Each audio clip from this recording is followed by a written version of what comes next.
Okay, so this is a very popular way that I choose to start my flirties. If you'll notice, there's these two little ships at the top, this merchant galleon and the merchant brig, that are pretty much trapped. Now, the reason for this is that pretty much I think these ships at the top are all getting in each other's way. The long ship's getting in the merchant galleon's way, which is getting in the long ship's way, which is getting in the merchant brig's way. So, therefore, they don't do anything. So, what I basically do on the approach is I make sure that I don't generate any moves that's going to frighten them off. So, you'll see here I'm not generating any right tokens whatsoever. So, because the bots read what tokens you have and they respond appropriately, this merchant brig isn't going to see me as a threat. So now, when he's showing no moves, I can quite happily put in my right token that I generate during the turn, and I get about 8 free shots on him. Then I've just got to go like crazy and try and finish him off, because it takes 10 to sink them, and they repair like one larger turn or so. So you've got to be aggressive after you get these 8 hot shots.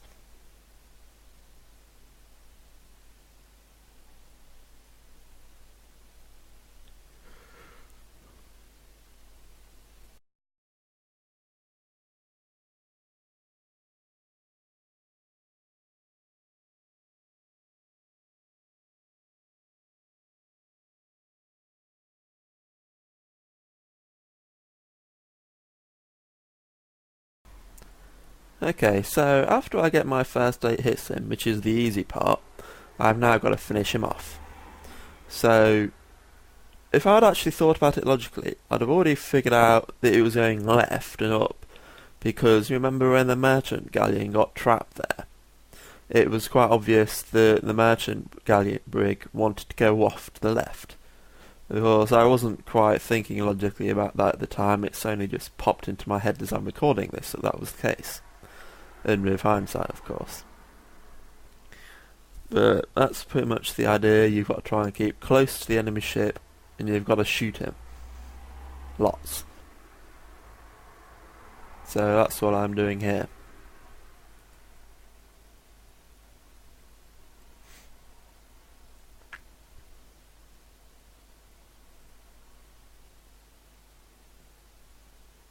Now here's an interesting dilemma. I've got an almost dead merchant brig that's probably about 7 out of 10 shots now. But there's a merchant galleon that was just showing no moves. So I can either get the same amount of damage in the merchant galleon or I can finish off the merchant brig.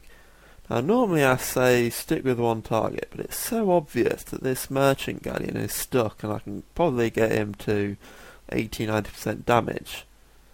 So if the merchant brig was going to move, I mean, I might get lucky and he might go right left, I felt, so I put the shots in anyway, but that didn't happen. No, I decided I was going to stick with the merchant galleon, and look, it's got nicely trapped now. But the trick is, you don't want to just get shots into him, you want to pursue him. So what I've done here is I just sort of put a forward and a right in, because he's obviously going to move forward at some point. He's probably going to go right, which he did end up doing.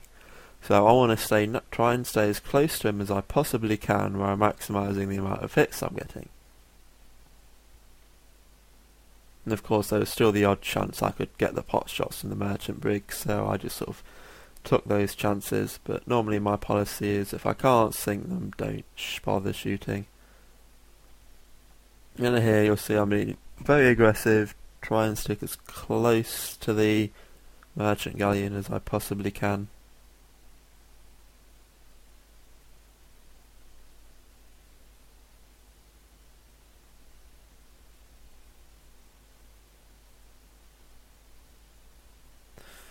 I mean, normally, remember, if you're in a war brig and you're doing a floatier, just completely ignore this part of the video, because if you try doing this in anything less than a brilliant ship like the one I had, it's not going to end very well. And the same applies if you've got like a red war frigate or something like that. The only reason I'm this deep with ships surrounding me is because it's a Brynhildflot here and it is maddeningly easy.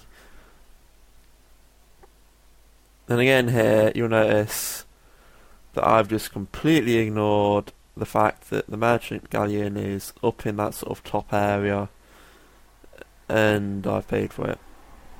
But the whole point here is I could quite easily try and attack this merchant brig, but the whole point here is you've got to stick to on target. So I plan to bounce off the merchant brig, and you'll see I just swing back around to the merchant galleon. That is my target. Once you pick a target and you get it close, you really do need to stick to one thing.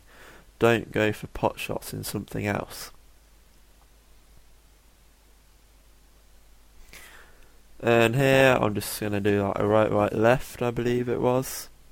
The whole point is you want to get close to him, but you want to try and cover more than one opportunity. So in hindsight, this probably wasn't the best idea because it does only actually cover one or two things.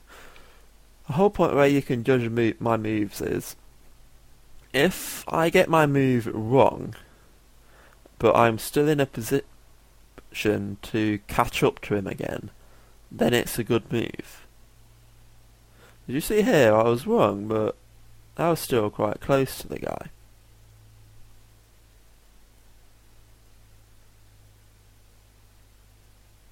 I honestly can't remember what I did here. It might have been something like a double right, but yeah, that was it.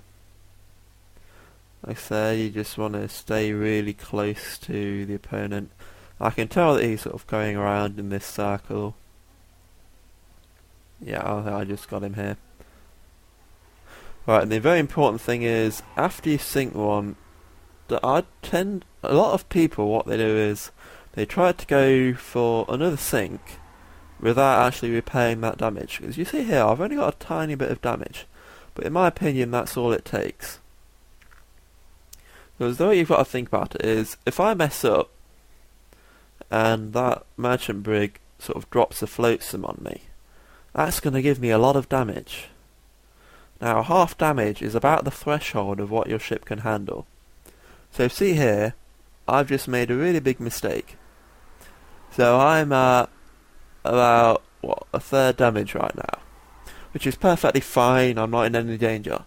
But if you think about it, if I stayed and tried to fight this merchant brig with the damage I currently have, and I got a similar situation, or I got a flotsome attacked on me, well then I was probably in danger of sinking. So that's why when you get to this damage, back off and repair now rather than later. And also, don't bother shooting the red ships if you're not going to sink them. I don't like sinking them, so my attitude is why bother trying.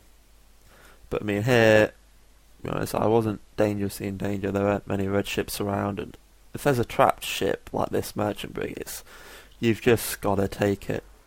Fortunately, I mean, I could see the merchant galleon was going to get a pot shot in, but if you got a trapped ship, I mean, if I was a bit higher damage, I might say you need to repair, but it was just too tempting.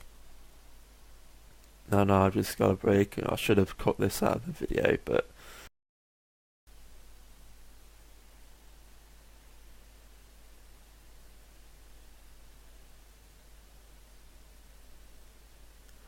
okay, so the key now is because he's trapped, but I mean he can still sort of get out. So again, you want to keep him as pinned in as possible. There's no way he's probably going to end up going right, I wouldn't imagine. So I'm going to go left forward. So remember, I want to keep him as pinned in as I possibly can. So if he tries to bump into the rocks like he does, I'm nice and close and I'm able to respond to him.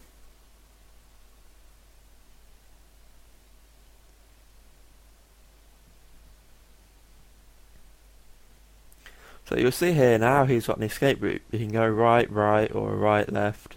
So I don't want this to happen. And I can spare a tiny bit of damage, but like I said, I've got to run after this one because this, to me, really is pushing the damage level. I don't like fighting with damage. So basically I just move in to sort of block him off. So you'll see here, if he goes forward, he's just going to get blocked by me. If he doesn't do anything, when I ram into the rock with the right, those 4 hits are going to finish him off. So I've got both things covered, pretty much. Now I've got quite a nice treasure haul spot as well, so unlike the last one, I can actually sort of swing around and just sort of treasure haul this.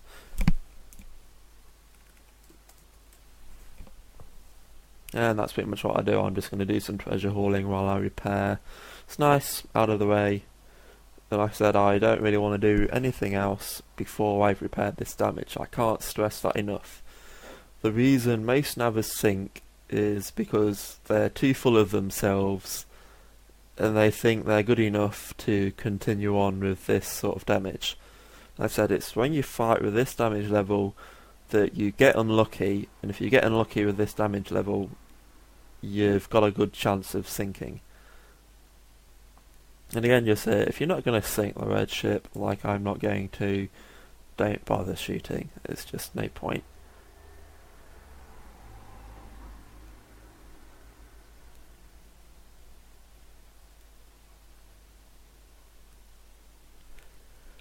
And I'm just going to cut a bit out, so there's not really much point.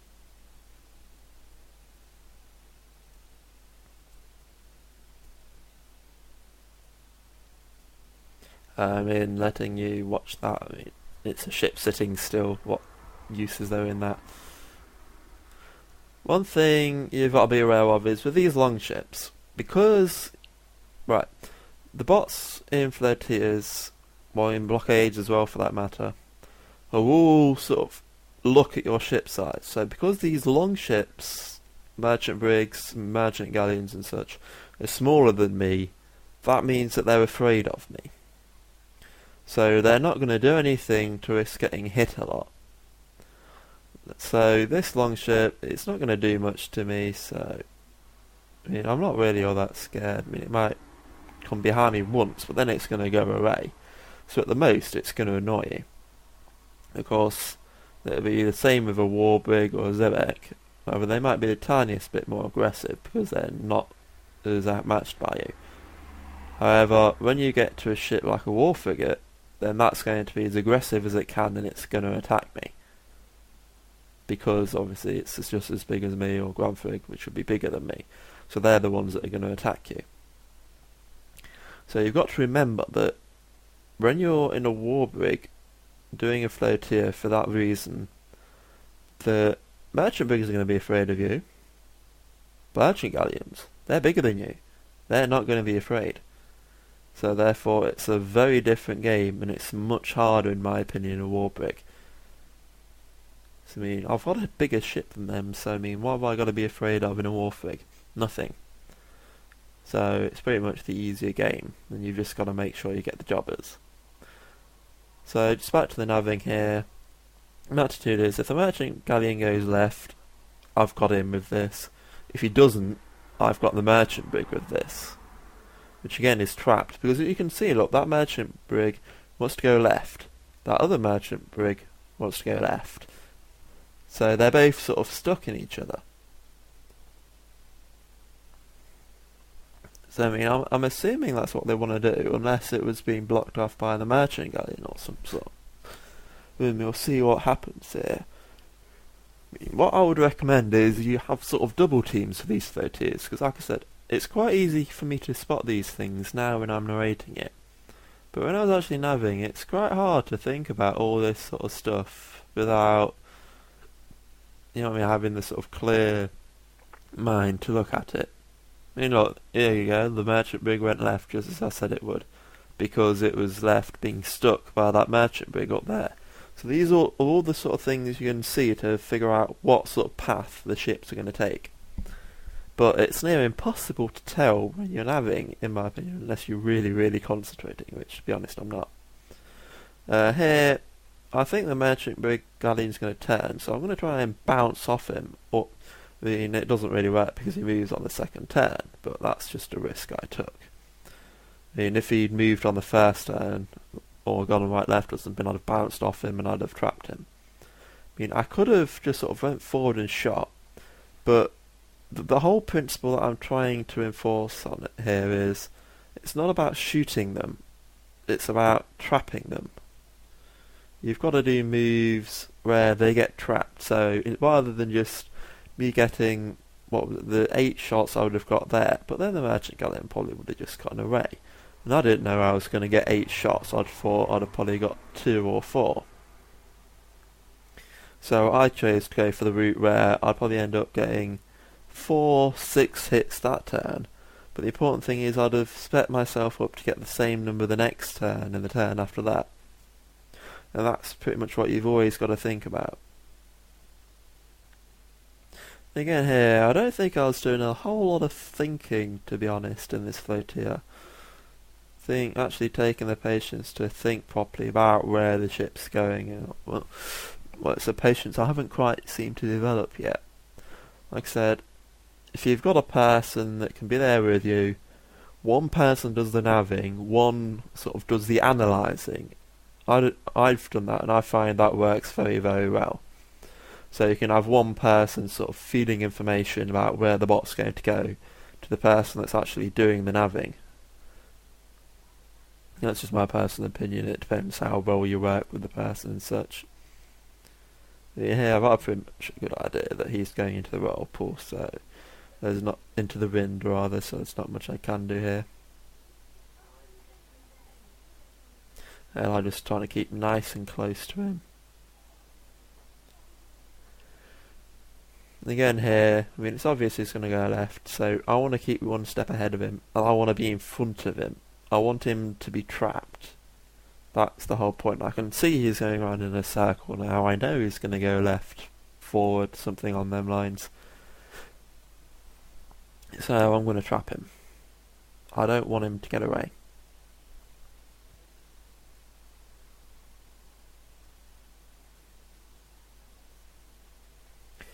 And just going back to the point I was making earlier, the reason I do well in these flotillas, it's firstly because I feel I don't get cocky when it comes to avoiding when I've got damage. And the other reason, especially for this, is I heavily screen my jobbers.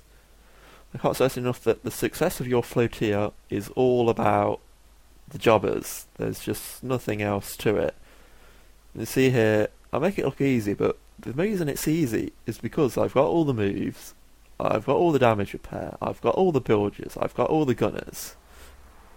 So that's pretty much all it comes down to, it is the jobbers. So for that reason, that's pretty much why on all of my runs I offer 1k bonuses to Incredibles, for example, to just sort of encourage people to work harder and such. And I think that's the end of this video because, well, it was already heavily attacked before I'd gotten to it, and they just sort of go away now. And I'll just sort of finish up the treasure haul spots, get the one I couldn't get earlier because there was ships all around it. And that's pretty much it. I hope the video helped, and I'll try and get some more big ones up, or some slightly harder sinking flotillas. Like I said, this is a very easy one. It's Brynhild, Barnabas or Widow Queen. You're not going to quite get off as easy as I did just here. You're going to have some sort of reasonable sized ship that's going to hit you. Yep, so that's it.